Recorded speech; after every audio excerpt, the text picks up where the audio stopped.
میں نے یہاں آ کر اپنا علاج کروایا، چند دوائیں لیں، چند ہی دنوں میں میری طبیعت بہتر ہو گئی۔ وہ سردیوں کے دن تھے، ہمارے گھر میں 3 کمرے تھے، اس میں ایک کمرہ وقاص کا تھا، دوسرے میں امی اور ابو رہتے تھے، باقی تیسرے کمرے میں ضروری سامان تھا۔ پہلے چند دن میں نے خوشی سے گزارے، پھر مجھے ناصر کی کمی محسوس ہونے لگی۔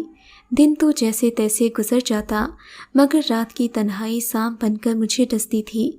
رات کی اداسی مجھے شوہر کی یاد دلاتی۔ ایک دن مجھ پر شیطان حاوی ہو گیا، میں خود پر قابو نہیں رکھ پائی۔ میں نے امی ابو کی طرف دیکھا، وہ گہری نیند سوئے ہوئے تھے۔ میں اس کمرے سے دبے پاؤں باہر نکلی اور سیدھا وقاص کے کمرے کی طرف بڑھ گئی۔ اس کے کمرے کا دروازہ کھلا ہوا تھا۔ اس وقت وہ کسی سے فون پر باتیں کر رہا تھا۔ اس نے مجھے دیکھتے ہی رابطہ منقطع کر دیا۔ بھابی، آپ خیریت تو ہے نا؟ وقاص نے چونکتے ہوئے مجھ سے پوچھا۔ مجھے ڈر لگ رہا ہے وقاص، میں نے بڑی معصومیت سے کہا۔ آپ بیٹھے بھابی، میں امی کو جگا کر لاتا ہوں۔ اس نے بڑے بھول پن سے کہا۔ نہیں، اس کی ضرورت نہیں، امی کی نیند خراب مت کرو، ان کی نیند تو پہلے ہی خراب ہے۔ میں نے بات بنائی۔ چلو ٹھیک ہے بھابی، میں آپ کے لیے پانی لاتا ہوں، وقاص نے کہا اور اٹھ کھڑا ہوا۔ میں اسی وقت اسے بازو سے پکڑ کر اپنی طرف کھینچنا چاہ رہی تھی کہ اس نے میرے تیور دیکھ لیے۔ وہ چلاتے ہوئے بولا، بھابی یہ کیا بدتمیزی ہے؟ آپ کو شرم آنی چاہیے، میں آپ کے بھائی جیسا دیور ہوں۔ اس نے تو اب باقاعدہ احتجاج شروع کر دیا۔ ارے احمق، میں خود تمہارے پاس چل کر آئی ہوں، اگر میں واپس چلی گئی تو تم پچھتاوے کی آگ میں جلتے رہو گے۔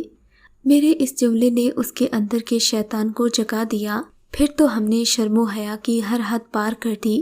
اس نے بھی اپنے والہانہ پن کا اظہار کیا اور گناہ کبیرہ کو گلے لگا لیا۔ پھر اس رات کے بعد یہ میرا معمول بن گیا۔ رات کے 2 پہر گزرنے کے بعد میں وقاص کے کمرے میں چلی جاتی اور صبح ہونے سے پہلے اپنے کمرے میں واپس آ جاتی۔ اس پر مجھے ذرا بھی شرمندگی نہیں ہوئی۔ پھر ایک روز وقاص نے مجھ سے کہا کہ وہ مجھ سے شادی کرنا چاہتا ہے، کیونکہ اب ہمارا ایک دوسرے کے بغیر رہنا مشکل تھا۔ اسے بھی میری محبت کی عادت پڑ چکی تھی۔ میں نے کہا، یہ کیسے ممکن ہے کہ میں تم سے شادی کر لوں؟ آپ بھائی جان سے طلاق لے لیں، پھر ہم یہ گھر چھوڑ کر ایسی جگہ جائیں گے جہاں ہمارا کوئی اپنا نہیں ہوگا۔ وقاص نے ایک فیصلہ کن لہجے میں کہا تھا۔ یہ سچ ہے، میں بھی اسے دل میں بہت چاہنے لگی تھی، وہ بھی میرے دل کے پاتال میں اتر گیا تھا، مگر میں تو صرف اسے اپنی ہوس کی وجہ سے چاہتی تھی، جبکہ وہ بیچارہ میرے لیے بے چین رہتا۔ جب میں اسے محبت سے بات کرتی تب جا کر اسے سکون ملتا۔ ہماری اس شیطانی کارستانی میں اب بڑی شدت آ گئی۔ میری جانب اس کا لگاؤ دن بدن بڑھتا جا رہا تھا۔ ہم ہر شب گناہ کبیرہ سے اپنی راتیں کالی کرتے، اس پر ہمیں ذرا بھی شرم نہ آتی۔ ہم دن کو دیور بھابی بنے رہتے تاکہ کوئی ہمارے مکروہ چہرے کے تاثرات نہ پڑھ لے، اور رات کو میاں بیوی بن جاتے۔ حسب معمول وقت اسی طرح گزرتا رہا۔ پھر ایک دن مجھ پر یہ انکشاف ہوا کہ میں ماں بننے والی ہوں۔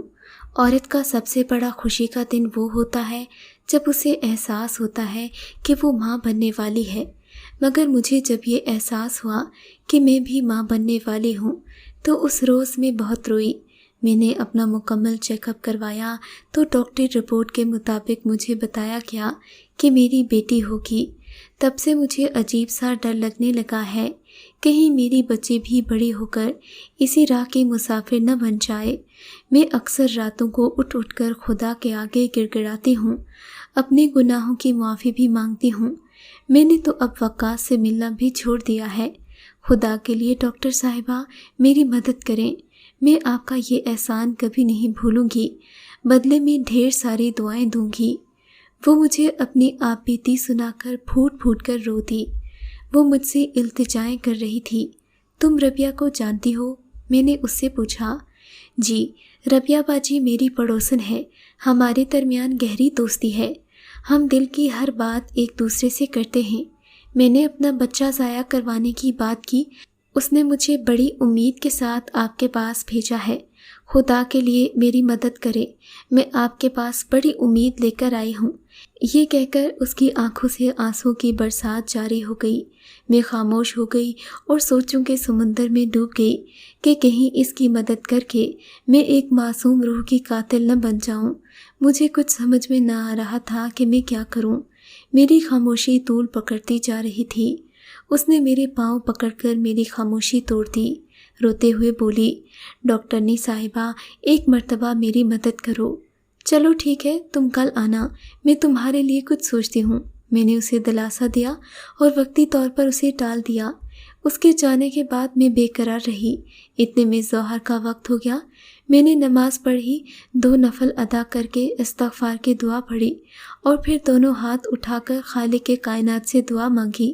اے میرے اللہ، تو بڑا غفور و رحیم ہے، تیرے در سے کوئی خالی نہیں جاتا۔ مجھے اس امتحان میں کامیاب کر دے، کیونکہ تو سب سے عظیم ہے۔ میرے مولا، مجھ سے وہ کام کروا جس میں میری بہتری ہو، جو تجھے اور تیرے حبیب صلی اللہ علیہ وآلہ وسلم کو بھی پسند آئے۔ میرے مولا، میری مدد فرما۔ دعا کر کے میں اپنے بیڈ روم میں چلی گئی۔ جب بچے آئے تو ان کے چہرے اترے ہوئے تھے، وہ پریشان لگ رہے تھے۔ کیا بات ہے بیٹا، تمہارے چہرے کیوں اترے ہیں؟ میں نے بڑے پیار سے ان سے پوچھا۔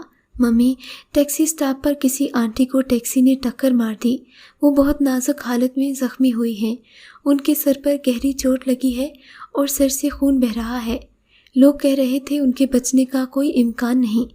مجھے بچوں نے بتایا۔ کون تھی وہ؟ کیا اس کے ساتھ کوئی اور بھی تھا؟ میں نے چونکتے ہوئے بچوں سے پوچھا۔ نہیں ممی، وہ بالکل اکیلی تھیں، کسی کو نہیں معلوم وہ کون تھیں۔ بچوں نے مجھے بتایا۔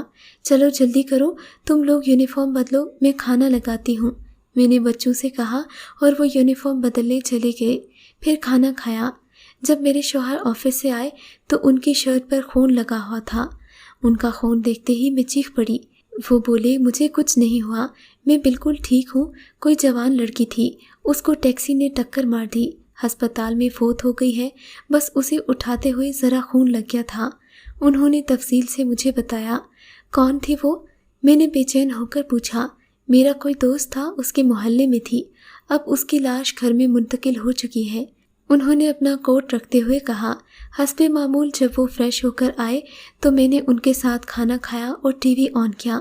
نیوز چینل کے نمائندے نے بتایا کہ ثانیہ زوجہ ناصر کو بازار سے گھر کی طرف واپسی پر ایک کار نے ٹکر مار دی۔ لوگوں نے اسے ہسپتال پہنچایا، مگر زخموں کی تاب نہ لاتے ہوئے اس نے زندگی سے منہ موڑ لیا۔ اس کی پہچان ہو گئی ہے اور لاش ورثہ کے حوالے کر دی گئی۔ میں نے اللہ کا شکر ادا کیا، دل ہی دل میں سجدہ کیا کہ مجھے اس امتحان سے چھٹکارا مل گیا۔ پھر میں نے ثانیہ کے لیے دعا کی کہ خدا اس کے گناہوں کو معاف کر دے۔ اگر آپ کو یہ کہانی اچھی لگی ہے تو اس ویڈیو کو ضرور لائک کیجیے اور کامنٹ سیکشن میں اپنی رائے کا اظہار ضرور کریں۔ اس طرح کی مزید کہانیاں سننے کے لیے اردو سٹوری پوائنٹ کو سبسکرائب کریں۔